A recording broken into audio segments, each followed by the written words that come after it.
दोस्तों, मैं बीपीएससी पूर्वावलोकन का आज का टॉपिक है भारतीय राष्ट्रीय कांग्रेस। पहला नंबर क्वेश्चन देखते हैं। भारतीय राष्ट्रीय कांग्रेस के प्रथम अधिवेशन में कितने प्रतिनिधियों ने भाग लिए थे? तो 72 प्रतिनिधियों ने भाग लिए थे। इसका विश्लेषण देखते हैं। भारतीय राष्ट्रीय कांग्रेस की स्थापना 1885 को ईओ हुम द्वारा किया गया था, जो एक अवकाश प्राप्त अंग्रेज अधिकारी थे। इसका पहला अधिवेशन 28 से 30 दिसंबर 1885 को मुंबई स्थित गोकुलदास तेजपाल संस्कृत कॉलेज में आयोजित किया गया। इसमें कुल 72 प्रतिनिधियों ने भाग लिया था। सबसे ज़्यादा 38 प्रतिनिधि मुंबई प्रांत से थे। उसके बाद मद्रास प्रांत से थे 21, 3 सदस्य बंगाल से, 7 सदस्य उत्तर पश्चिम प्रांत और अवध को वर्तमान में उत्तर प्रदेश कहा जाता है। 3 सदस्य पंजाब से भी थे सम्मिलित हैं। भारतीय राष्ट्रीय कांग्रेस के पहले अधिवेशन की अध्यक्षता बीएमएस चंद्र बनर्जी डब्ल्यू.सी. बनर्जी ने की तथा इसके प्रथम महासचिव ईओ हुम थे। आइए सेकेंड नंबर क्वेश्चन देखते हैं। 1885 में भारतीय राष्ट्रीय कांग्रेस का प्रथम अधिवेशन किस स्थान पर हुआ था? वो तो ऊपर देखे ही हैं, उसके ऊपर डिस्क्रिप्शन में मुंबई में हुआ था। आइए थर्ड नंबर क्वेश्चन देखते हैं। भारतीय राष्ट्रीय कांग्रेस की स्थापना की गई थी 1885 में की गई थी, जो हम लोग पढ़ चुके हैं। 4 नंबर क्वेश्चन। भारतीय राष्ट्रीय कांग्रेस की स्थापना की गई थी, किसके द्वारा की गई थी दोस्तों? ईओ हुम द्वारा की गई थी। भारतीय राष्ट्रीय कांग्रेस के संस्थापक कौन थे? ईओ हुम थे। डिस्क्रिप्शन हम लोग देख चुके हैं ऊपर। भारतीय राष्ट्रीय कांग्रेस के संस्थापक थे एक असैनिक सेवक थे। भारतीय राष्ट्रीय कांग्रेस का प्रथम अधिवेशन कहाँ हुआ था? तो मुंबई में हुआ था, गोकुलदास तेजपाल संस्कृत कॉलेज में हुआ था दोस्तों। आइए 8 नंबर में, भारतीय राष्ट्रीय कांग्रेस के दूसरे अधिवेशन की अध्यक्षता किसने की थी? तो दादा भाई नौरोजी ने की थी। आइए इसका विश्लेषण देखते हैं। कांग्रेस का दूसरा अधिवेशन 1886 को हुआ था। कहाँ हुआ था दोस्तों? कलकत्ता में हुआ था। इसकी अध्यक्षता दादा भाई नौरोजी ने की थी। आइए 9 नंबर क्वेश्चन है। भारतीय राष्ट्रीय कांग्रेस की प्रथम महिला अध्यक्ष कौन थे? प्रथम महिला अध्यक्ष पूछा जाए तो एनी बेसेंट थी दोस्तों। अगर प्रथम भारतीय महिला अध्यक्ष पूछा जाए तब सरोजिनी नायडू होगा। आइए इसका विश्लेषण देखते हैं। एनी बेसेंट आयरिश मूल की महिला थी, जो वर्ष 1907 से 1933 तक थियोसॉफिकल सोसाइटी की प्रधान रही। 1916 में होम रूल लीग का गठन किया। 1917 में भारतीय राष्ट्रीय कांग्रेस की पहली महिला अध्यक्ष बनी। 1925 में कानपुर में हुए भारतीय राष्ट्रीय कांग्रेस के अधिवेशन में सरोजिनी नायडू कांग्रेस की प्रथम भारतीय महिला अध्यक्ष। दोस्तों हम बोले थे प्रथम भारतीय महिला अध्यक्ष पूछा जाए तो सरोजिनी नायडू, और प्रथम महिला पूछा जाए एनी बेसेंट हो जाएगा। दूसरी महिला अध्यक्ष बनी। 1997 से 49 तक वे उत्तर प्रदेश तत्कालीन नाम संयुक्त राज्य के राज्यपाल भी रहे। कौन? सरोजिनी नायडू। आइए 10 नंबर क्वेश्चन है। किस वर्ष में भारतीय राष्ट्रीय कांग्रेस की अध्यक्षता बनी थी? भारतीय जोड़ दिया दोस्तों, तभी हो जाएगा। इसमें से कोई नहीं होगा क्योंकि 1925 में बनी थी सरोजिनी नायडू।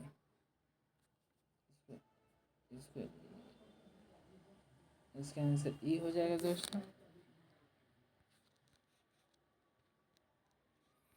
आइए 11 नंबर क्वेश्चन देखते हैं। इंडियन नेशनल कांग्रेस की प्रथम भारतीय महिला अध्यक्ष कौन थे?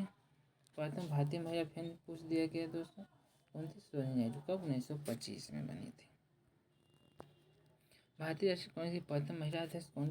सेम क्वेश्चन है दोस्तों। प्रथम महिला अध्यक्ष पूछा गया, भारतीय नहीं जोड़ा गया है दोस्तों, तो इसमें एनी बेसेंट हो जाएगा। वही भारतीय रहता तो सरोजिनी नायडू हो जाता। आइए 13 नंबर क्वेश्चन है। भारतीय राष्ट्रीय कांग्रेस के द्वितीय सम्मेलन में कितने मुस्लिम प्रतिनिधियों ने भाग लिए थे? इसमें 33 मुस्लिम प्रतिनिधियों ने भाग लिए थे। आइए इसका विश्लेषण देखते हैं। भारतीय राष्ट्रीय कांग्रेस का द्वितीय सम्मेलन 27 से 30 दिसंबर 1886 को दादा भाई नौरोजी की अध्यक्षता में कोलकाता में संपन्न है। कांग्रेस के दूसरे अधिवेशन में 436 पंजीकृत प्रतिनिधियों ने भाग लिया। कांग्रेस का प्रथम अधिवेशन जहां मुस्लिम प्रतिनिधि ने 2 भाग लिए थे, वही दूसरे अधिवेशन 33, तीसरे अधिवेशन 1886 में 81 और चौथे अधिवेशन में 221। सबसे ज़्यादा कहाँ? चौथे अधिवेशन कब हुआ था? 1888 में हुआ था। 221 लोग ने भाग लिए थे। आइए 14 नंबर क्वेश्चन देखते हैं। भारतीय राष्ट्रीय कांग्रेस के पहले मुस्लिम अध्यक्ष कौन थे? आपको बदरुद्दीन तैयब जी थे। आइए इसका विश्लेषण देखते हैं। भारतीय राष्ट्रीय कांग्रेस के प्रथम मुस्लिम अध्यक्ष का गौरव बदरुद्दीन तैयब जी को है। यह भारतीय राष्ट्रीय कांग्रेस के 27 से 30 दिसंबर 1887 को मद्रास में संपन्न हुए तीसरे अधिवेशन के अध्यक्ष पद पर चुने गए थे। आइए 15 नंबर क्वेश्चन देखते हैं। भारतीय राष्ट्रीय कांग्रेस के द्वितीय मुस्लिम अध्यक्ष कौन थे? रहमतुल्लाह मोहम्मद सयानी थे। आइए इसका विश्लेषण देखते हैं।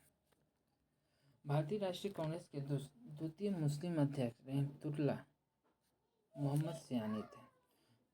भारतीय राष्ट्रीय कांग्रेस का 12वां अधिवेशन 28 से 31 दिसंबर 1896 तक कलकत्ता में रहमतुल्लाह सयानी की अध्यक्षता में आयोजित किया गया। भारतीय राष्ट्रीय कांग्रेस के पहले मुस्लिम अध्यक्ष कौन थे? बदरुद्दीन तैयब जी थे।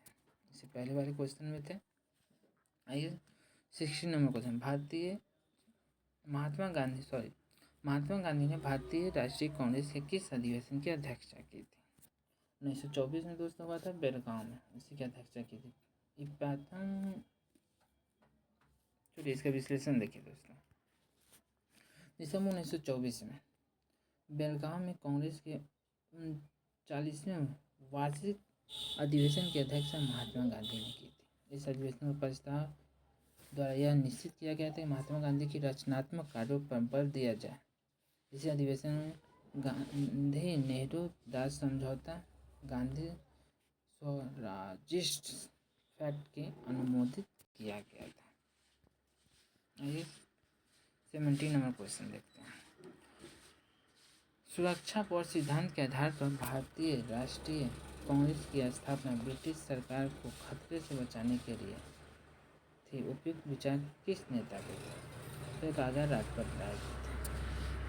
आइए इसका विश्लेषण देखते हैं। सुरक्षा और सिद्धांत सेफ्टी वॉल्व प्रिंसिपल का उपयोग ब्रह्म दल के नेता राजा राजपत राय ने अपनी पुस्तक यंग इंडिया में किया था।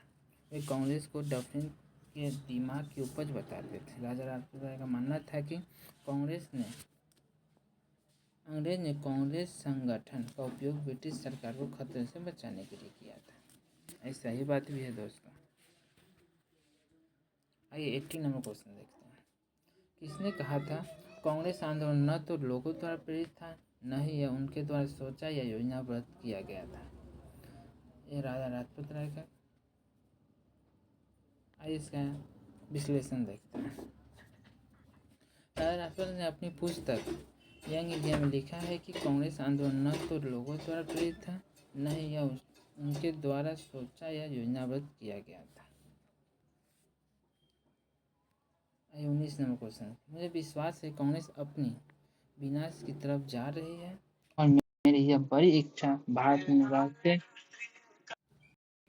रहते होगी कि इसके शांति प्रिय निधन के लिए इसका सहायता बने। यह किसने लिखा था?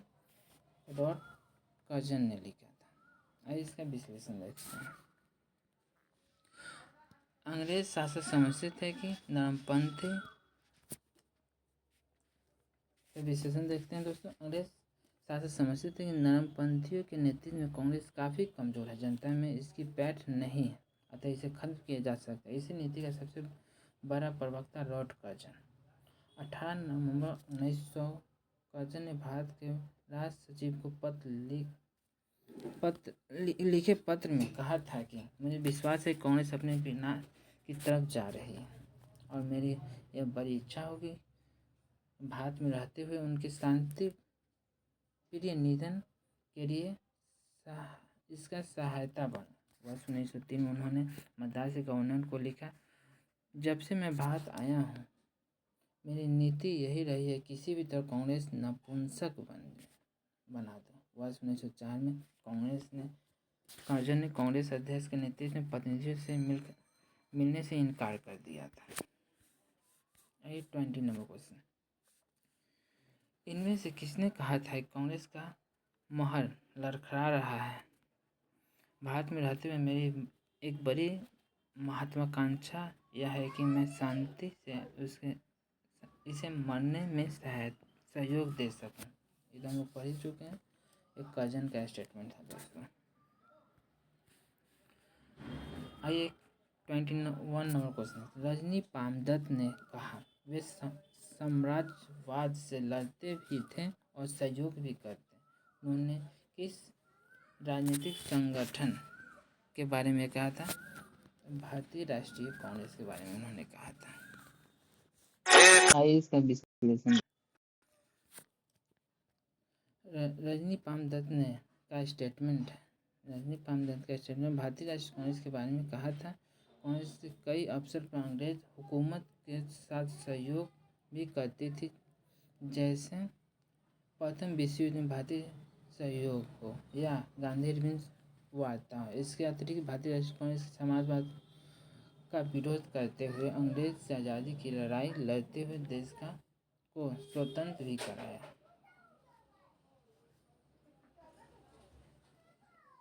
इसका आंसर क्या था दोस्तों? भारतीय राष्ट्रीय कांग्रेस। आइए नेक्स्ट क्वेश्चन, 1897 के भारतीय राष्ट्रीय कांग्रेस के अमरावती अधिवेशन को किसने 3 दिवसीय तमाशा कहा था? इसका आंसर हो जाएगा अश्वनी कुमार दत्त ने। ऐसा विश्लेषण, 1897 में भारतीय राष्ट्रीय कांग्रेस के अमरावती अधिवेशन को अश्वनी कुमार दत्त ने 3 दिवसीय तमाशा कहा था। आइए नेक्स्ट क्वेश्चन देखते हैं, 20वीं सदी के प्रारंभिक वर्षों में कांग्रेस में विभाजन की प्रक्रिया शुरू हुई।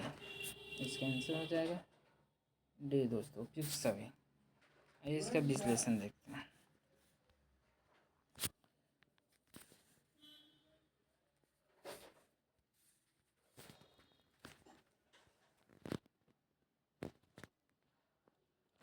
आइए इसका विश्लेषण देखते हैं। 20वीं सदी के प्रारंभिक वर्ष में कांग्रेस के विभाजन का एक प्रमुख कारण नरमपंथी थे ने अपनी राजनीतिक उद्देश्यों और आम जनता को अपने साथ रख पाने में असफल होना था। नरमपंथियों ने आम जनता के बीच काम नहीं किया। नरमपंथी भारतीय घटनाओं के अनुरूप अपनी राजनीति में फेरबदल नहीं कर पाते थे या महसूस नहीं कर पाते कि उनकी उपलब्धि ने ही उनकी राजनीति को अव्यवहारिक बना दिया। नरमपंथी और गरमपंथी सोच और अनुमान प्रारंभिक मतभेद के दृष्टिकोण और राष्ट्रवादी दृष्टिकोण दोनों से ही गलत थे। नरमपंथी यह समझ नहीं पाए कि सरकार गरमपंथियों के भय के कारण ही उनसे बातचीत कर रही है और गरमपंथी यह नहीं समझ पाए कि उन्हें संघर्ष और नरमपंथी उनके कवच का काम कर सकते हैं। फलस्वरूप 1907 में सूरत अधिवेशन हुआ जिसमें कांग्रेस का विभाजन हो गया, गरम दल और नरम दल।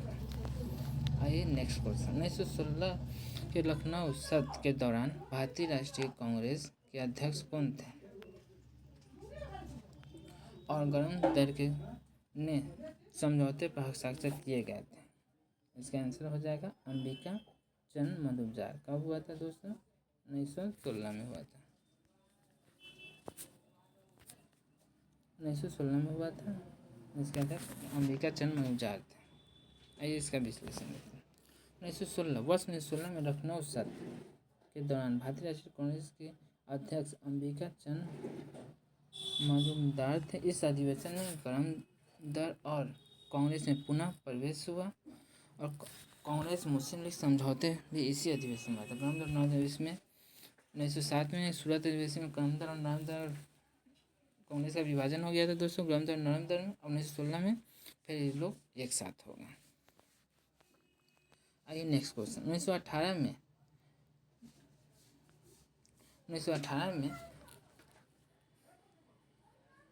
मोटफोर्ड सुधारों पर कांग्रेस ने एक महत्वपूर्ण रुख अपनाया, जिसके कारण पुराने उदारवादी अवशेष सप्रू, जैकर और चिंतमणि टूट गए। इन्होंने गठन किया इंडियन नेशनल लिबरल फेडरेशन का। इसका विश्लेषण देख लेते हैं दोस्तों। वर्ष 1917 भारत सचिव एडविन मॉन्टेगू ने ब्रिटिश संसद में ऐतिहासिक घोषणा की, जिसे मॉन्टेगू घोषणा या अगस्त घोषणा भी कहा जाता है। इस घोषणा में भारत में प्रशासन और स्वशासित संस्थानों के विकास में भारतीयों की बढ़ती भागीदारी का प्रस्ताव रखा गया। मॉन्टेगू ने इस सुधार पर कार्य करने के लिए तत्कालीन वायसराय लॉर्ड चेम्सफोर्ड के साथ मिलकर भारत में संवैधानिक सुधार शीर्षक से एक विस्तृत रिपोर्ट निकाली, जिसे मेंटफोर्ड रिपोर्ट अथवा मॉन्टेगू चेम्सफोर्ड रिपोर्ट कहा जाता है। यह रिपोर्ट 1918 में प्रकाशित हुई। इस रिपोर्ट के लिए कांग्रेस के अंदर उदारवादी और उग्रवादी गुटों के बीच मतभेद स्पष्ट हो गए। परिणाम स्वरूप उदारवादी को मॉन्टेगू रिपोर्ट के पक्ष में थे। उन्होंने वर्ष 1918 में कांग्रेस से अलग होकर सुन्नीवादी के नेतृत्व में 1919 में इंडियन नेशनल लिबरल फेडरेशन नामक एक दल की स्थापना कर दी। आइए नेक्स्ट क्वेश्चन, आपने किस कार्यकारिणी कमेटी में कांग्रेस ने भू स्वामित्व को समाप्त करने की नीति अपनाई? इसका आंसर हो जाएगा कार्यकारिणी एक्ट 1937। आइए इसका विश्लेषण देखते हैं। भारतीय राष्ट्रीय कांग्रेस की कार्यकारिणी कमेटी ने वर्ष 1937 में भू स्वामित्व समाप्त कब किया गया था? 1937 में भू स्वामित्व को समाप्त करने की नीति अपनाई। संयुक्त प्रांत और बिहार में काश्तकारी बिल पारित किया गया। सभी कांग्रेस शासित प्रांतों में कृषकों को साहूकारों के चंगुल से बचाने और सिंचाई सुविधाओं को बेहतर बनाने का प्रयास किया गया था। आइए नेक्स्ट क्वेश्चन देखते हैं। 1938 में भारतीय राष्ट्रीय कांग्रेस के अध्यक्ष निर्वाचित कौन हुए थे? 1938 में सुभाष चंद्र बोस हुए थे। आइए इसका विश्लेषण देखते हैं। कांग्रेस के हरिपुरा कहाँ पर था दोस्तों? गुजरात। अधिवेशन 1938 सुभाष चंद्र बोस निर्विरोध निर्वाचित हुए। सुभाष चंद्र बोस 1939 में त्रिपुरा अधिवेशन में भी सीतारामैया को हराकर अध्यक्ष पद जीते थे, लेकिन अप्रैल 1939 में अध्यक्ष पद से इस्तीफा दे दिए और डॉक्टर राजेंद्र प्रसाद सुभाष चंद्र बोस की जगह पर नया अध्यक्ष बनाया गया। इसमें एक विवाद हो गया था दोस्तों। सीतारामैया जो थे वो गांधी जी की तरफ से वो खड़े हुए थे। फिर हम नेक्स्ट टाइम इनका विश्लेषण करेंगे दोस्तों। जब तक नेक्स्ट क्वेश्चन देखते हैं। 1939 में जब सुभाष चंद्र बोस ने इस्तीफा दिया तब भारतीय राष्ट्रीय कांग्रेस के अध्यक्ष कौन थे? राजेंद्र प्रसाद। आइए नेक्स्ट क्वेश्चन, सुभाष चंद्र बोस किस वर्ष भारतीय राष्ट्रीय कांग्रेस के अध्यक्ष थे? 1900 ऐसे इसमें तो उपयुक्त से एक से अधिक हो जाएगा दोस्तों, क्योंकि 1938 में भी थे और 1939 में भी जीते थे, लेकिन 1939 में उन्होंने रिजाइन दे दिया था। आइए नेक्स्ट क्वेश्चन, वह कौन सा कांग्रेस अध्यक्ष था जिसने क्रिप्स मिशन व लॉर्ड वेवेल दोनों से वार्ताएं की? इसका आंसर हो जाएगा अबुल कलाम आज़ाद। इसका विश्लेषण देखते हैं दोस्तों। अबुल कलाम आज़ाद 1940 से 46 तक कांग्रेस अध्यक्ष रहे। उन्होंने क्रिप्स आंदोलन 1942 तथा लॉर्ड वेवेल 1945 दोनों की वार्ताएं की। नेक्स्ट क्वेश्चन, भारत के विभाजन के समय भारतीय राष्ट्रीय कांग्रेस का अध्यक्ष कौन था? JV कृपलानी साहब थे दोस्तों। आइए इसका विश्लेषण देखते हैं। जब भारत स्वतंत्र हुआ उस समय कांग्रेस के अध्यक्ष JV कृपलानी थे। उन्हें कांग्रेस के मेरठ अधिवेशन 1946 का अध्यक्ष चुना गया। वे आज़ादी के समय अध्यक्ष रहे। कांग्रेस के जयपुर अधिवेशन 1948 के अध्यक्ष पट्टाभी सीतारामैया। दोस्तों याद है 1939 में ये महात्मा गांधी की तरफ से महात्मा गांधी ने पट्टाभी सीतारामैया को खड़ा किए थे, लेकिन 1939 में सुभाष चंद्र बोस जीत गए की थी। महात्मा गांधी ने बेलगांव अधिवेशन में 24, जवाहरलाल नेहरू ने लाहौर लखनऊ फैजपुर क्रमशः 1929, 36 और 36 तथा सरदार वल्लभ भाई पटेल ने कराची मार्च 1931 अधिवेशन की अध्यक्षता की थी। आइए नेक्स्ट क्वेश्चन देखते हैं। सन 1946 भारतीय राष्ट्रीय कांग्रेस